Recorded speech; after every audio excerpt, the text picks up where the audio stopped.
कैसे हो? I hope you are doing well. So I hope आप लोगों ने लास्ट 2 वीडियोज़ हम मेरे देख लिए होंगे ऑफ द चैप्टर लाइट। तो आज हम लोग लेक्चर 3 स्टार्ट करने जा रहे हैं, जहाँ पे मैं डिस्कस करूँगा rays to be considered for drawing ray diagram. तो लाइट चैप्टर में रे डायग्राम ड्रॉ करना बहुत ही ज़्यादा इंपॉर्टेंट है और ये एक आपकी स्किल मानी जाएगी। आफ्टर आप ये पर्टिकुलर चैप्टर स्टडी करने के बाद कुछ स्किल डेवलप करना पड़ता है एक स्टूडेंट्स के अंदर। तो लाइट चैप्टर अगर आप लोग स्टडी करते हो तो रे डायग्राम ड्रॉ करना आना चाहिए हर एक बच्चे को। ठीक है, ये बहुत ही इजी है। अगर आप लोग एक बहुत बेसिक्स कुछ जो रूल्स हैं आप लोग अगर याद रख लो, जो कि मैं अभी अभी बताने जा रहा हूँ, तो ये रे डायग्राम ड्रॉ कर पाना, कोई भी रे डायग्राम कभी भी ड्रॉ कर पाना बहुत ही सिंपल हो जाएगा आप लोगों के लिए। ठीक है, तो बहुत ही कुछ ट्रिक्स मैं बताने जा रहा हूँ, कुछ सिंपल ट्रिक्स जो कि आप लोग को बहुत हेल्प करेगा फ्यूचर में भी रे डायग्राम ड्रॉ करने के लिए। ठीक है, तो वीडियो को एंड तक देखिए और अगर आप लोगों ने चैनल को सब्सक्राइब नहीं किया है तो सब्सक्राइब कर दीजिए। ठीक है, तो चलिए शुरू करते हैं। First of all, the intersection of at least 2 reflected raise give the position of image of the point object. इसका मतलब क्या है? फर्स्ट, ये एक बहुत ही बेसिक कंसेप्ट है कि आप लोग को अगर एक इमेज ड्रॉ करना है तो इमेज के लिए क्या चाहिए? एक पर्टिकुलर पॉइंट चाहिए। ठीक है, तो पॉइंट कब मिल सकता है? 2 रे अगर इंटरसेक्ट करता है तभी हम लोग को एक पर्टिकुलर पॉइंट मिलता है। एटलीस्ट 2 रेज होना चाहिए जो कि इंटरसेक्शन एक करेगा, जहाँ से एक पॉइंट मिलेगा तो हम एक इमेज ड्रॉ कर सकते हैं। ठीक है, तो चलो देखते हैं नेक्स्ट क्या है। Any 2 of the following raise can be considered for locating the image. ठीक है, तो देखते हैं। यहाँ पे मैं 4-5 रेज के बारे में आप लोग को बताऊंगा, 4-5 रूल्स बताऊंगा, तो आप कोई भी 2 रूल यूज़ करके आप लोग रे डायग्राम ड्रॉ कर सकते हो एज पर द कंडीशन। ठीक है, तो फर्स्ट रे क्या है? A ray parallel to the principal axis after reflection will pass through the principal focus in case of a concave mirror or appear to diverge from the principal focus in case of convex mirror। ठीक है, इसको समझते हैं। बहुत ही simple है कि कोई भी रे जो कि parallel to the principal axis है, आप लोग देख सकते हैं यहाँ पे। ठीक है, parallel to the principal axis है, वो रे क्या होगा? हमेशा कोई भी रे जो parallel to the principal axis है फॉर कॉनकेव मिरर, ये हमेशा फोकस से गुजरेगा। ठीक है, तो एक इस टाइप के जो जैसे आप देख रहे हो इस टाइप के डायग्राम ड्रॉ कर सकते हो for concave mirror. Convex mirror में क्या होगा? कॉन्वेक्स मिरर में भी पैरेलल रेज जब रिफ्लेक्टेड होंगे, उनको रिफ्लेक्टेड रे को हम अगर पीछे की तरफ इंक्रीज करें तो वो फोकस में जाके मीट करेगा। ठीक है, तो ये हमेशा होगा। ठीक है, तो ये आप लोग को याद रखना है। क्लियर? तो रिफ्लेक्टेड रे को हम अगर पीछे की तरफ इंक्रीज करेंगे व्हेन अ रे इज इंसिडेंटिंग एज पैरेलल रे टू द प्रिंसिपल एक्सिस, तो वो रिफ्लेक्टेड रे पीछे की तरफ इंक्रीज होने के बाद फोकस में मीट करेगा। ठीक है, नेक्स्ट रे क्या होगा? A ray passing through the principal focus of a concave mirror और a ray which is directed towards the principal focus of a convex mirror after reflection will emerge parallel to the principal axis. ठीक है, तो देखो आप लोग, कोई भी एक रे जो कि passing through the principal focus है, ठीक है, तो वो क्या हो जाएगा? वो हमेशा प्रिंसिपल एक्सिस के साथ पैरेलल हो जाएगा। ठीक है, पहले वाला जो केस हमने देखा पहले वाले रे के लिए, उसका जस्ट ये उल्टा है। पहले वाले केस में क्या हुआ था? जो रे आया था, इंसिडेंटिंग रे था, वो parallel to the principal axis था। अब क्या हो रहा है? अब जो रे है वो डायरेक्टली फोकस से गुजर रहा है, तो ऑब्वियसली यहाँ पे क्या होगा? यहाँ पे after reflection it will be parallel to the principal axis. पहले केस में क्या हुआ था? फिर से एक बार रिपीट कर देता हूँ। पहले केस में incident ray parallel to the principal axis था, रिफ्लेक्टेड रे फोकस से गुजर रहा था। अब क्या है? अब उल्टा है। अब इंसिडेंट रे फोकस से गुजर रहा है, तो रिफ्लेक्टेड रे जो होगा वो parallel to the principal axis हो जाएगा। ऑब्वियस है, वेरी ऑब्वियस है। तो यहाँ पे जो कॉन्वेक्स सरफेस के लिए है वो भी पहले वाले का जस्ट उल्टा है। तो पहले वाले में इंसिडेंट रे पैरेलल था, पैरेलल टू प्रिंसिपल एक्सिस, और रिफ्लेक्टेड रे को हम अगर पीछे की तरफ इंक्रीज कर रहे थे तो वो फोकस में मीट कर रहा था। अब क्या है? अब जो इंसिडेंट रे होगा वो फोकस की तरफ आता रहेगा। ठीक है, it will be directed towards the focus. ठीक, अब वो जब रिफ्लेक्शन होगा from the surface, convex surface, वो parallel to the principal axis हो जाएगा। बहुत ही सिंपल है, तो ड्रॉ कर लेना इसको अपने कॉपीज़ में। तो चलो 3 नंबर पॉइंट देखते हैं। Ray passing through the centre of curvature of a concave mirror और directed in the direction of the centre of curvature of a convex mirror after reflection is reflected back along the same path that is retraces the path. तो centre of curvature से जब वो गुजरेगा तो वो just अपने path को retrace करेगा, ठीक है। जब सेंटर ऑफ कर्वेचर से वो गुजरेगा वो अपने पाथ को रिट्रेस करेगा। ये सिर्फ कॉनकेव के लिए नहीं है, that is also applicable for convex surface also. आप लोग देख लो,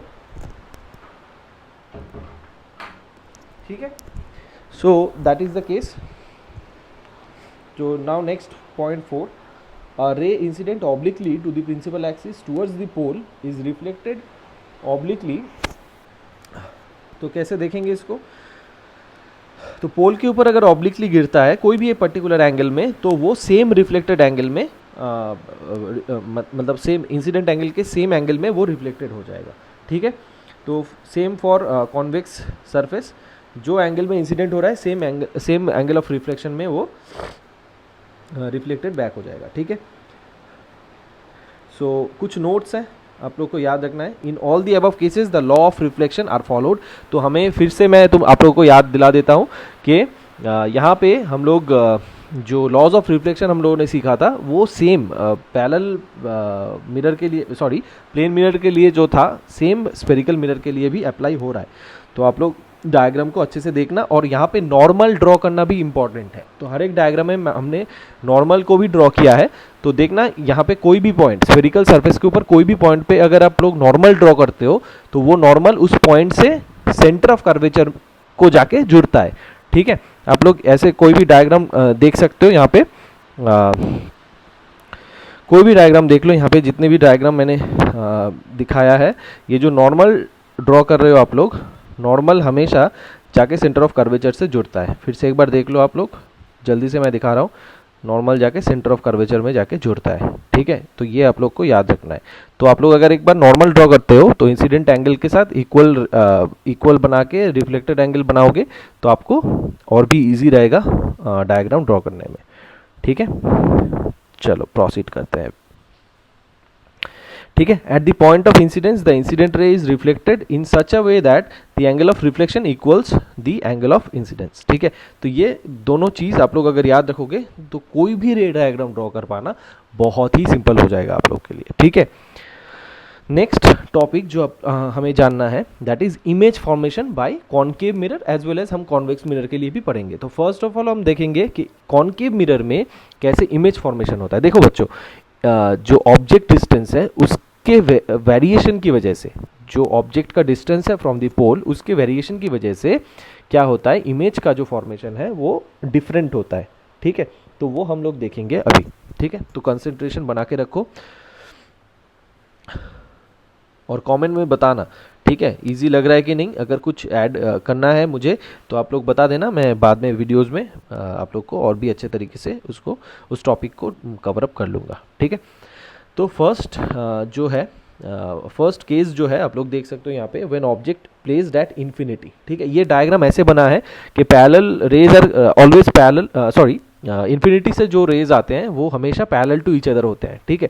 तो ये हमें, और एक ट्रिक है जो आप लोगों को याद रखना है, इन्फिनिटी से कोई भी रे अगर आता है that will be always parallel to each other, ठीक है। यहाँ पे कुछ कुछ बुक्स में they are also can be taken as parallel to the principal axis, ठीक है। तो आप ये भी डायग्राम ड्रॉ कर सकते हो या फिर प्रिंसिपल एक्सिस के साथ पैरेलल भी ड्रॉ कर सकते हो, ठीक है। All of them will be going through the focus. तो यहाँ पे इस टाइप का एक इमेज फॉर्मेशन होगा, ठीक है। Position of the image at F and nature of the image real and inverted, ठीक है। Size of the image very small, ठीक। सो अगर इन्फिनिटी से कोई भी रे आ रहा है, ऑब्जेक्ट अगर इन्फिनिटी में है तो इस टाइप का इमेज फॉर्मेशन होगा। तो प्रॉपर्टीज़ भी याद रखने हैं यहाँ पे आप लोगों को। अगर ठीक से इमेज एक बार ड्रॉ करना आ जाए आप लोगों को तो प्रॉपर्टीज लिख पाना भी कोई दिक्कतदायक नहीं है। अगर लेंस के मिरर के सामने अगर इमेज फॉर्मेशन हो रहा है that image will be always real, ठीक है। ये सारे कुछ ट्रिक्स हैं आप लोग को समझ में आना चाहिए। जो मिरर है, मिरर के सामने अगर इमेज फॉर्मेशन हो रहा है दैट विल बी रियल। अगर पीछे हो रहा है, पीछे की तरफ रिफ्लेक्टिंग सरफेस के पीछे की तरफ अगर हो रहा है then it will be always virtual, ठीक है। Now when object is placed beyond C point से अगर बाहर की तरफ है तो क्या होगा, ठीक है। देखो ठीक से देखो, जो ऑब्जेक्ट प्लेस किया हम लोगों ने वो सेंटर ऑफ कर्वेचर से भी दूर है। तो यहाँ पे एक रे आया, तो यहाँ पे भी हमने दो सिर्फ जो लास्ट हमने सीखा दो कंडीशन, उनमें से सिर्फ चार कंडीशन सीखा था, वहाँ उनमें से सिर्फ दो कंडीशन हमने यहाँ पे यूज़ किया है। एक ray parallel to the principal axis है, जो कि हमेशा ऑब्वियसली फोकस से गुजरेगा, ठीक है। और दूसरा रे क्या लिया है हम लोगों ने, जो कि सेंटर ऑफ कर्वेचर से गुजर रहा है, वो हमेशा रिफ्लेक्टेड बैक होकर सेम पाथ फॉलो करेगा, ठीक। तो दो रे एक पॉइंट पर्टिकुलर पॉइंट पे मीट कर रहे हैं, that is the image, that is IB is the image and object क्या है AO। तो position of the image between C and F, तो हमेशा याद रखना है आपको, अगर सेंटर ऑफ कर्वेचर से दूर अगर कोई ऑब्जेक्ट हम चूज करते हैं, देन उसका जो इमेज बनेगा वो सेंटर ऑफ कर्वेचर और फोकस के बीच बनेगा। ये हो गया पोजीशन। तो ये तीन पॉइंट हमेशा रिपीट होगा, position of image, nature of image and size of image. Nature of image क्या है, real and inverted, obviously mirror के सामने फॉर्मेशन हो रहा है, then it will be real and inverted, ठीक है। और एक चीज़ और एक ट्रिक मैं आप लोग को यहाँ पे बता देता हूँ, ये हमेशा आप लोग याद रखो, ये आपका जो इमेज ड्राइंग है, रे डायग्राम की ड्राइंग, ये पूरा चेंज कर देगा, कभी भी आप लोग को गलती नहीं होगा ये प्रॉपर्टीज लिखने में। वो है गोल्डन वर्ड, सुन लो ध्यान से। रियल इमेज अगर कहीं पे भी बन रहा है, that will be always inverted, ठीक है। और कहीं पे अगर वर्चुअल इमेज बन रहा है, वो हमेशा इरेक्ट होगा, ठीक है। इट इज़ ऑलवेज ट्रू, ठीक है। तो आप लोग ये ध्यान रखना, clear. That is obviously applicable for spherical mirrors, ठीक है। स्फेरिकल मिरर के केस में ये हमेशा ट्रू है, ठीक है। नेक्स्ट, और इसके साथ साथ मैं और एक चीज़ बता देता हूँ, ये प्लेन मिरर के लिए भी एप्लीकेबल होगा, ये यूनिवर्सल है। तो इमेज जब अगर रियल है then it will be always inverted, and image अगर वर्चुअल है then it will be always erect. Erect मतलब जैसा ऑब्जेक्ट जिस डायरेक्शन में है उसी डायरेक्शन में इमेज भी फॉर्मेशन होगा। सो साइज क्या होगा, साइज आप देख सकते हो, स्मॉलर देन ऑब्जेक्ट डिमिनिश्ड है। स्मॉलर देन अगर ऑब्जेक्ट है then that particular term is called as diminished, ठीक है। तो नेक्स्ट केस है when object CO is placed at C, ठीक है। तो ऑब्जेक्ट को हमने सेंटर ऑफ कर्वेचर के ऊपर प्लेस किया, तो दो रे लिया, एक ray parallel to the principal axis जो कि फोकस से पास किया, और दूसरा फोकस से पास किया तो प्रिंसिपल एक्सिस के साथ पैरेलल बन गया। तो इमेज कहाँ पे फॉर्म हुआ, इमेज फॉर्म होगा ऑब्वियसली सेंटर ऑफ कर्वेचर के ऊपर। तो ये भी याद रखना है हमें, सेंटर ऑफ कर्वेचर के ऊपर अगर ऑब्जेक्ट है तो इमेज भी सेंटर ऑफ कर्वेचर के ऊपर ही बनेगा, ठीक है। तो position of the image at C, nature of the image real and inverted, आप लोग को दिख ही रहा है।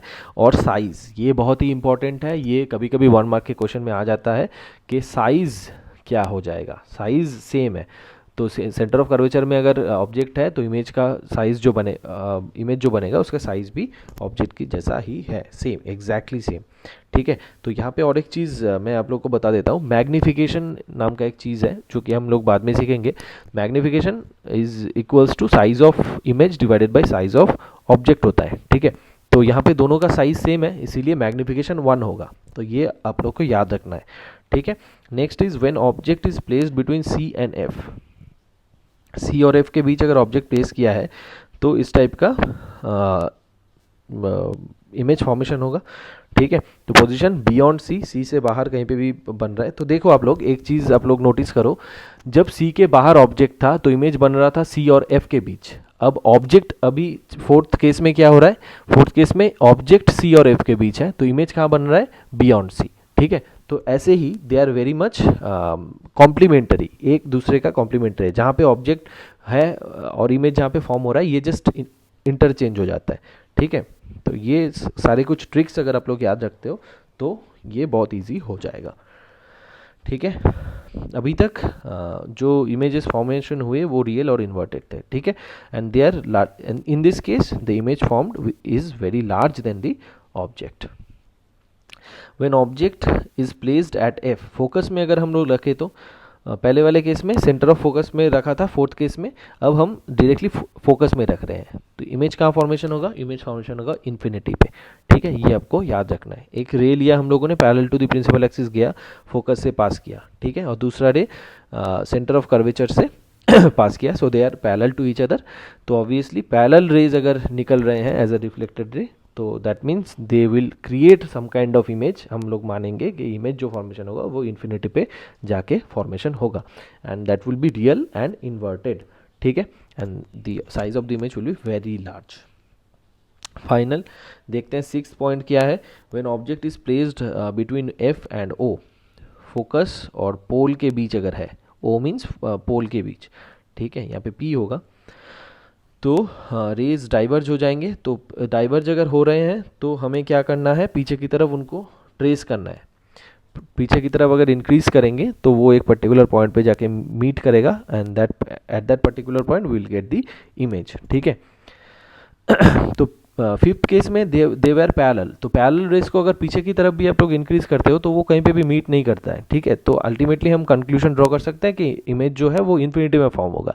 लेकिन इस केस में क्या है, the rays are diverging after getting reflection, after getting reflected, ठीक है।